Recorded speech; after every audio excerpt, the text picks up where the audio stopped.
कृष्णाय वासुदेवाय हरे परमात्मने प्रणतक्लेशनाशाय गोविंदाय नमो नमः। श्री कृष्णाय नमः। कल्पना कीजिए आपके सामने स्वयं भगवान श्री कृष्ण बैठे हो और वे कहें, हे अर्जुन, अब तक तुमने कर्म, ज्ञान और ध्यान का मार्ग जाना। अब समय है उस परम रहस्य को समझने का जो इन सभी योगों का आधार है। क्या इससे बड़ा सौभाग्य कोई हो सकता है? अब तक भगवान श्री कृष्ण ने अर्जुन को कर्म योग, ज्ञान योग, कर्म संन्यास योग और ध्यान योग का मार्ग बताया। उन्होंने समझाया कि मन को कैसे वश में करे, कर्म कैसे करे और आत्मा को कैसे पहचाने। लेकिन अब गीता एक नए मोड़ पर पहुंचती है।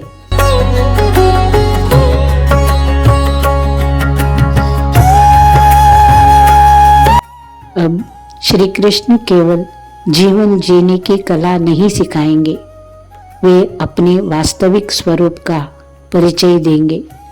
ये अध्याय केवल ज्ञान का नहीं बल्कि विज्ञान का भी है। ज्ञान अर्थात ईश्वर के बारे में जानना, विज्ञान अर्थात उस सत्य का स्वयं अनुभव करना। जैसे किसी ने आपको शहद के बारे में बहुत कुछ बताया हो, वो ज्ञान है। लेकिन जब वही शहद आपकी जीभ पर घुलता है और उसकी मिठास आप स्वयं अनुभव करते हैं, वो विज्ञान है। आज श्री कृष्ण हमें उसी अनुभव की ओर ले चलेंगे।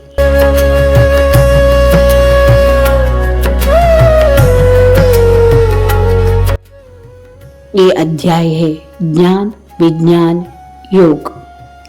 श्री कृष्ण कहते हैं, हे अर्जुन, यदि तुम अपने मन को मुझ में स्थिर करोगे, मुझ पर विश्वास रखोगे और मेरी शरण में आओगे, तो मैं तुम्हें ऐसा ज्ञान दूंगा कि तुम्हारे सभी संशय समाप्त हो जाएंगे। ये संसार अनेक प्रकार के ज्ञान से भरा है। कोई धन की ज्ञानी है, कोई राजनीति का, कोई विज्ञान का, कोई कला का। लेकिन जो मुझे जान लेता है वह सबका मूल जान लेता है। जैसे किसी विशाल वृक्ष की हर पत्ती को अलग अलग जानना कठिन है, पर यदि उसकी जड़ को समझ लिया जाए तो पूरी वृक्ष का रहस्य समझ में आ जाता है। वैसे ही मैं संपूर्ण सृष्टि की जड़ हूँ।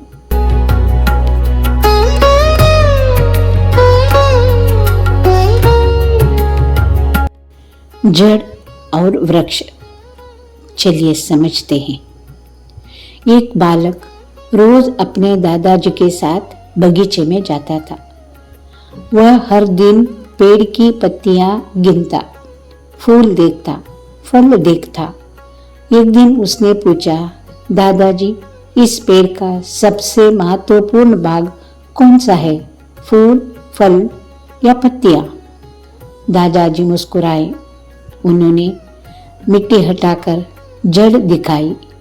बोले, यदि जड़ स्वस्थ है तो सब कुछ स्वस्थ रहेगा। हम भी जीवन भर पत्तियों में उलझ रहते हैं, धन, मान, रिश्ते, सफलता। लेकिन श्री कृष्ण कहते हैं, जड़ को पहचानो। जब जड़ मिल जाती है, जीवन स्वयं संतुलित होने लगता है।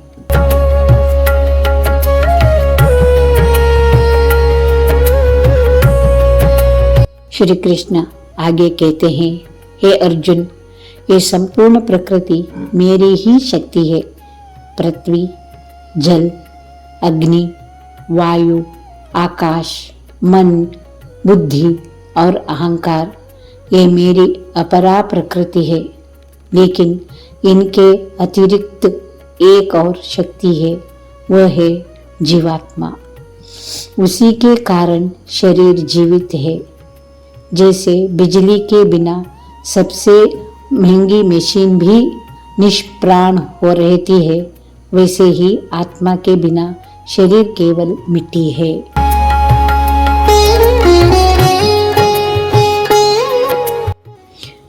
बल्ब और बिजली, इसका रहस्य जान लेते हैं। ये घर में अलग अलग प्रकार के बल्ब लगे थे। कहीं छोटा बल्ब, कहीं बड़ा, कहीं रंगीन, कहीं साधारण। एक दिन एक बच्चे ने पूछा, इनमें सबसे बड़ा कौन सा बल्ब है या सबसे महान बल्ब कौन सा है? उसके पिता ने स्विच बंद कर दिया। सभी बल्ब बुझ गए। फिर बोले, बल्ब अलग अलग हो सकते हैं, पर प्रकाश एक ही बिजली से आता है। हमारे शरीर भी अलग अलग है, रंग अलग, भाषा अलग, धर्म अलग, विचार अलग, लेकिन जीवन देने वाली चेतना एक ही परमात्मा से आती है। यही ज्ञान विज्ञान योग का प्रारंभ है।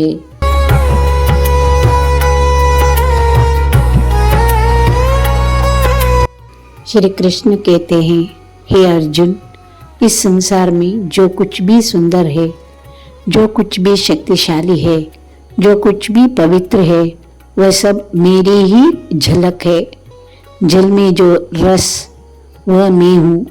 सूर्य और चंद्रमा का प्रकाश मैं हूँ। वेदों का ओम मैं हूँ। पृथ्वी की सुगंध मैं हूँ।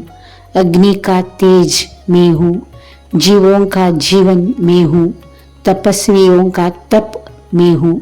अर्थात यदि तुम्हारी दृष्टि बदल जाए तो तुम्हें हर दिशा में केवल मैं ही दिखाई दूंगा।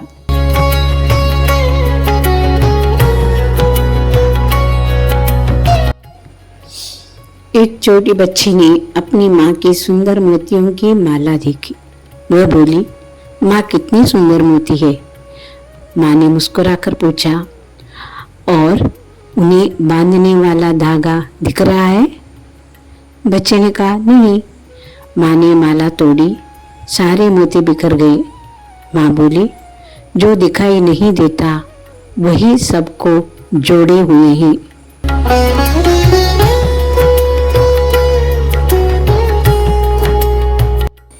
श्री कृष्ण कहते हैं, मत्तः परतरम न्यान्यत् किंचिदस्ति धनंजय, मयि सर्वमिदं प्रोतं सूत्रे मणिगणा इव।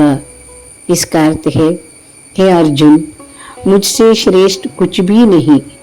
ये संपूर्ण जगत ऐसे मुझ में फिरोया हुआ है जैसे धागे में मोती फिरोए जाते हैं। हम संसार के मोतियों को देखते हैं, लेकिन उस अदृश्य धागे को भूल जाते हैं, और वही धागा भगवान है।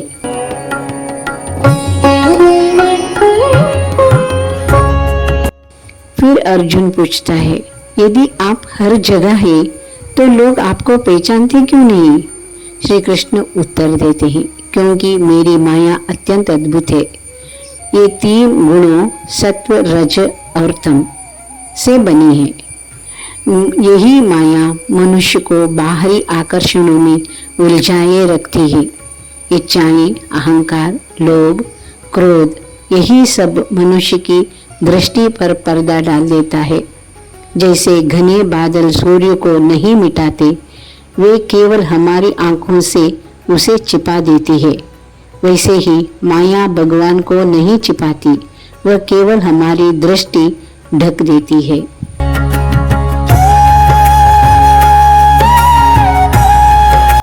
एक युवक रोज शिकायत करता था, मैं अपना चेहरा साफ क्यों नहीं देख पा रहा।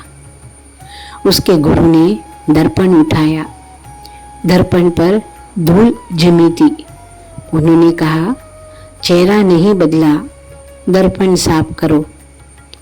हम भी अक्सर सोचते हैं भगवान दूर है, हमारे बस की बात नहीं, लेकिन श्री कृष्ण कहते हैं, दूरी भगवान में नहीं, हमारे मन पर जमी इच्छाएं, अहंकार और भ्रम की धूल में है। जब मन निर्मल होता है तो वही संसार भगवान की उपस्थिति से भर उठता है।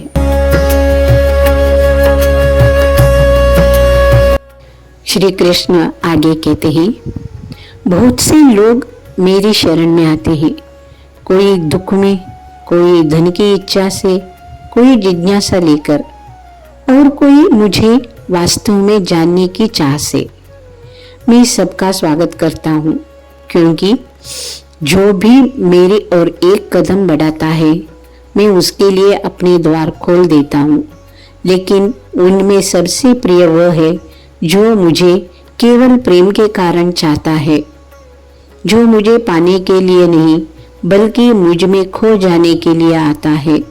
ऐसा भक्त मेरे हृदय के अत्यंत निकट होता है।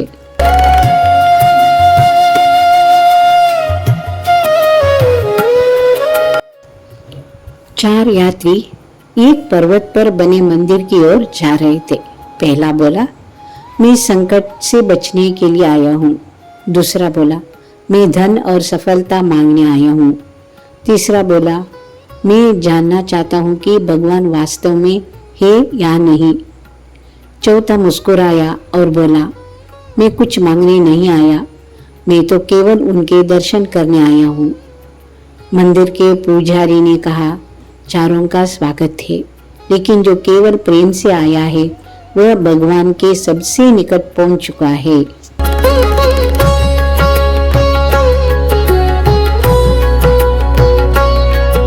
श्री कृष्ण आगे कहते हैं, हे अर्जुन, मनुष्य अनेक जन्मों तक सत्य की खोज करता है, कभी धन में, कभी शक्ति में, कभी प्रसिद्धि में, लेकिन अनगिनत जन्मों के बाद जब उसका अनुभव परिपक्व हो जाता है, तब वह समझता है वासुदेवः सर्वम, सब कुछ वही है।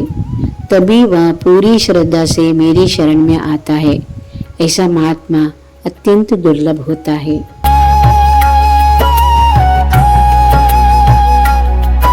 मेरे प्रिय गीता के साथियों, ज्ञान विज्ञान योग हमें केवल ये नहीं सिखाता है कि भगवान कौन है, ये हमें ये भी सिखाता है कि उन्हें हर क्षण कैसे अनुभव किया जाए। जब हम जल पीते समय उसमें ईश्वर का रस देखें, सूर्योदय में उनका प्रकाश देखें, हर प्राणी में उनकी चेतना देखें और अपने हृदय में उनका प्रेम अनुभव करें, तब जीवन साधारण नहीं रहता। हर क्षण पूजा बन जाता है, हर कर्म भक्ति बन जाता है और हर श्वास भगवान की उपस्थिति का अनुभव करने लगती है। यही है ज्ञान विज्ञान योग का सार। सोचती हूँ आपको कुछ सीखने मिला। चलिए थोड़ी देर ध्यान लगाते हैं। मैं भी आपके साथ ध्यान लगाऊंगी। श्री कृष्णार्पणमस्तु। गोविंद बोलो, हरि गोपाल बोलो, राधा रमन हरि गोविंद बोलो। गोविंद बोलो, हरि गोपाल बोलो, राधा रमन हरि गोविंद बोलो। गोविंद बोलो, हरि गोपाल बोलो, राधा रमन हरि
हरि गोपाल